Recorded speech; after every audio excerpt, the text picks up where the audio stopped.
Mais vous ne vous rendez pas compte du niveau que vous avez atteint. Parce que vous êtes toujours dans l'optique de cette pensée-là qui doit toujours charbonner,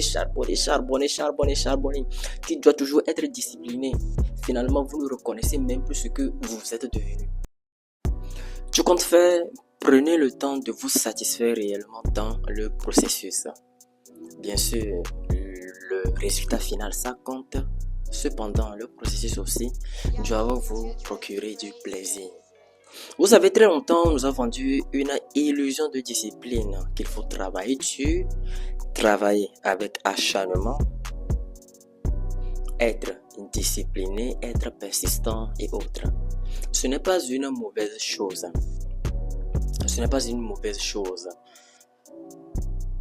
Force est de constater qu'avec le temps, si vous êtes dans ce même lancer, uniquement travail, et vous n'arrivez pas à tout relativiser, vous n'arrivez pas à prendre un peu de repos, vous n'arrivez pas à vous donner du plaisir, très vite, cette discipline va devenir un fardeau pour vous.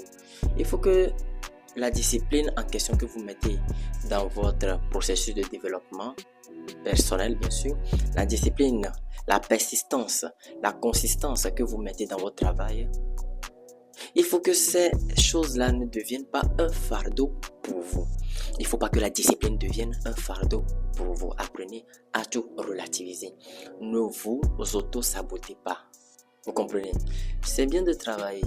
C'est bien d'être discipliné, de travailler, voilà, avec acharnement, avec consistance.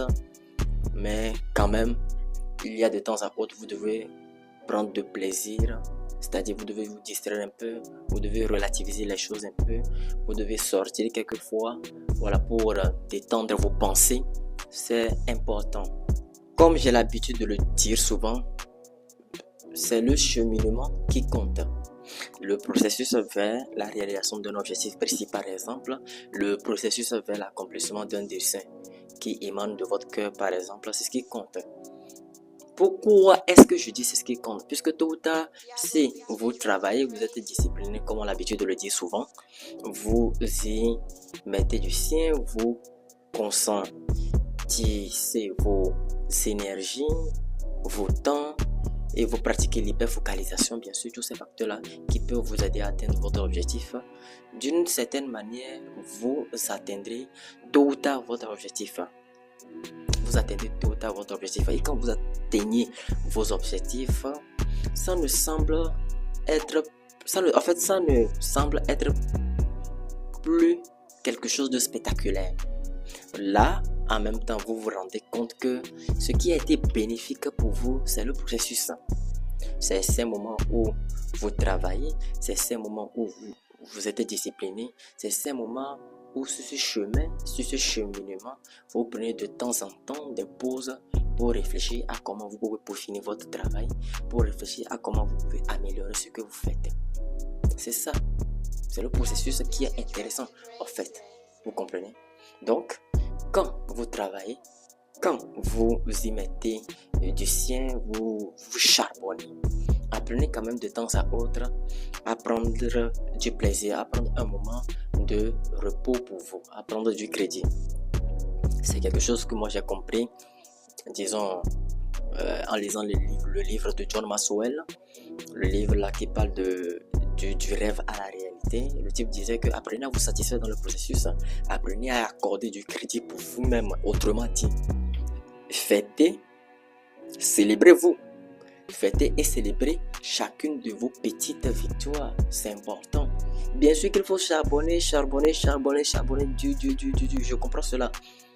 Et l'illusion de la discipline qu'on nous a vendue, c'est que, ouais, il faut charbonner, ouais, il faut faire ci, ouais, il faut faire ça, ne pas abandonner, ne pas faire ci, ne pas faire ci. Si tu es fatigué, il faut le faire. Oui, je comprends parfaitement. Sauf que, à la longue, si vous êtes dans cet état de pensée, à la longue, très vite, la discipline deviendra un fardeau pour vous. Donc, il ne faut pas que la discipline devienne un fardeau pour vous. Vous comprenez? Il faut que vous soyez heureux en étant discipliné. Et il faut que vous preniez quelques moments de détente en étant discipliné. Mais pas que la discipline doit devenir un fardeau mental pour vous. Un fardeau mental pour vous, une peine pour vous. Avec le temps, ça ne sera pas bien pour vous. Donc, en lisant le livre là, j'ai compris que l'auteur nous explique clairement qu'il faut se satisfaire dans le processus. Il faut avoir un délai, c'est-à-dire un temps optimal pour la réalisation de nos projets, 5 ans, 10 ans, voilà, 20 ans par exemple, 15 ans par exemple, si ce sont de grands projets, etc.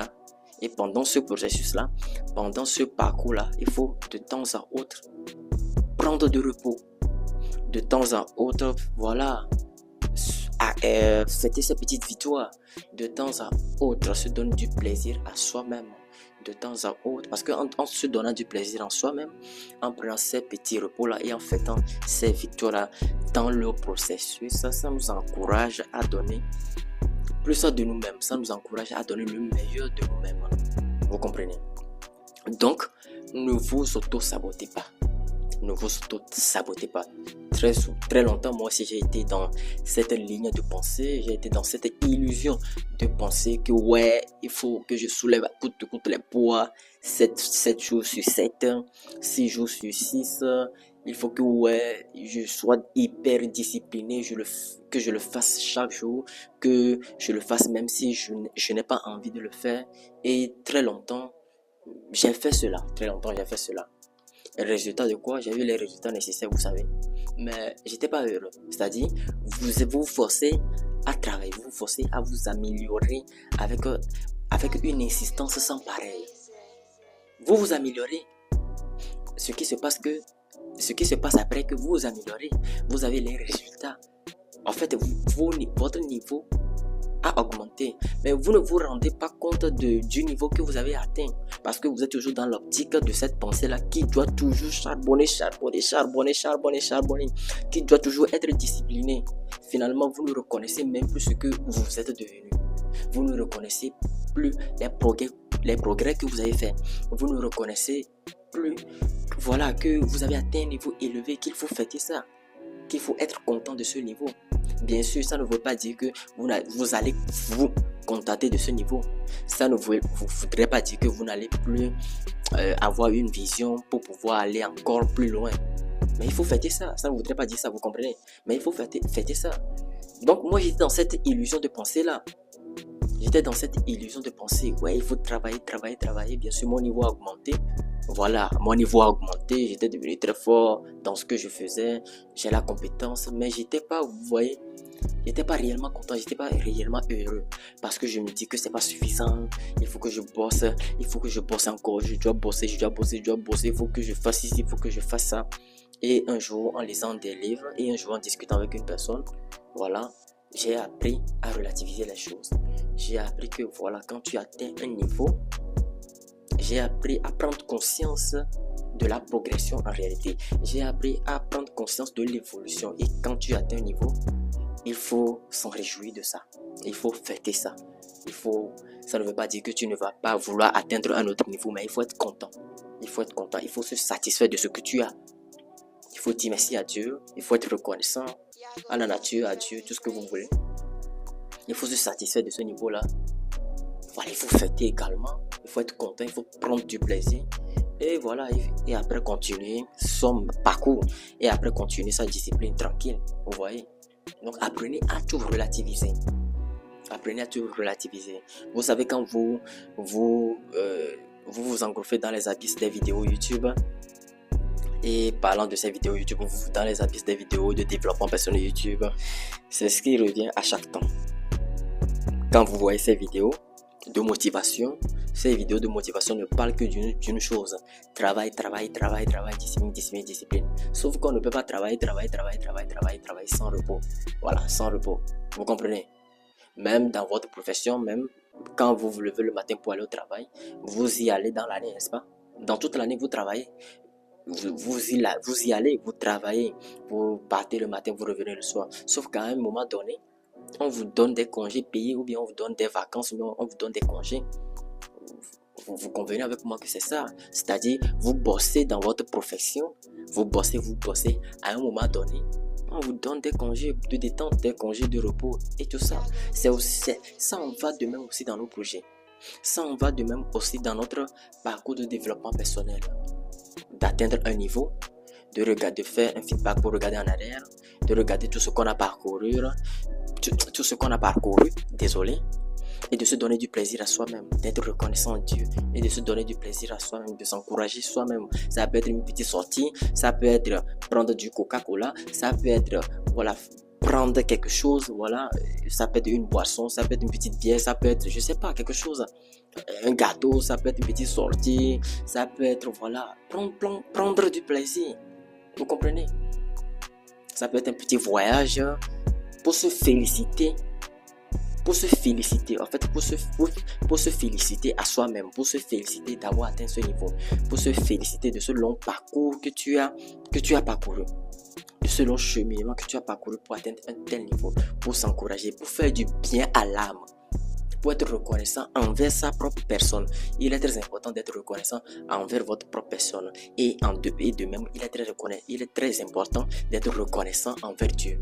Soyez reconnaissant envers votre propre personne, de ce que vous avez tenu bon, de ce que pendant tout ce cheminement, vous avez tenu bon, vous avez été endurant, vous avez surmonté les paliers d'obstacles. Soyez reconnaissant envers vous-même. Offrez du plaisir envers vous-même. Soyez reconnaissant. Faites du bien à votre âme. Et soyez reconnaissant envers également Dieu le Créateur. C'est important. C'est pour cela que je parle de vous auto-saboter par relativiser tout. Bien sûr, vous devez être discipliné, travailler, mais faites la part des choses. Faites la part des choses. Et rien que ce petit message-là, si vous le comprenez réellement, ça pourrait changer radicalement votre vie. Ça pourrait améliorer votre vie encore sur un autre aspect de compréhension. C'est vraiment très important. Alors, je pense que moi, je vais m'arrêter là, ici, pour cette vidéo. J'espère que mon message est bien passé. Nous allons nous retrouver une prochaine fois dans une nouvelle vidéo. Prenez du temps pour vous. Vous travaillez, vous charbonnez. Prenez un peu de temps pour vous et ressourcez-vous. Prenez un peu de plaisir, ressourcez-vous. Vous voyez? Pas de plaisir dans la négativité, mais ressourcez-vous dans la positivité et revenez encore plus tard et travaillez. L'exemple palpable que je pourrais donner pour terminer ma vidéo, quand bien même que nous allons à l'école, au collège, au lycée, à l'université, peu importe, il arrive des fois qu'on nous donne des congés, n'est-ce pas? Des congés, et voilà, qu'on arrive, et après, des fois, on nous donne aussi quoi? On nous donne des vacances, Voilà, parce que l'être humain ne peut pas travailler à la chaîne tout au long de sa vie et mourir. À quoi ça servirait de gagner le monde, voilà, d'atteindre un résultat palpable si tu mourais en chemin à cause de la discipline que tu t'es auto-imposée et qui est devenue un fardeau pour toi? À quoi ça servirait de vouloir gagner le monde à cause d'une discipline que tu t'es auto-imposée et que tu travailles sur ça avec acharnement et qui est finalement devenu un fardeau pour toi et tu meurs dans le processus sans même atteindre ton objectif. Vous comprenez? Apprenez à tout relativiser. Alors, ma formation de trading est offerte pour vous. Très souvent et bien souvent, des débutants entrent dans le marché financier parce qu'ils ne savent rien, ça fait un, et ils entrent à cause de l'émotion et perdent beaucoup d'argent. C'est en ce sens-là que ma formation de trading est là pour régler ce souci, pour régler ce problème. Vous avez des difficultés dans votre trading, des difficultés d'analyse fondamentale, des difficultés d'analyse technique, des difficultés pour analyser la structure haussière du marché, la structure baissière du marché, à interpréter les chandeliers japonais. Ma formation de trading est là pour résoudre ce problème. Décidez donc de m'écrire. Voilà, vous pouvez m'écrire pour prendre cette opportunité, pour saisir cette opportunité et avoir cette formation en main. Et ça va réellement vous aider. Abonnez-vous à cette chaîne, likez la vidéo. Voilà, nous allons nous retrouver une prochaine fois dans une nouvelle vidéo. D'ici là, portez-vous bien.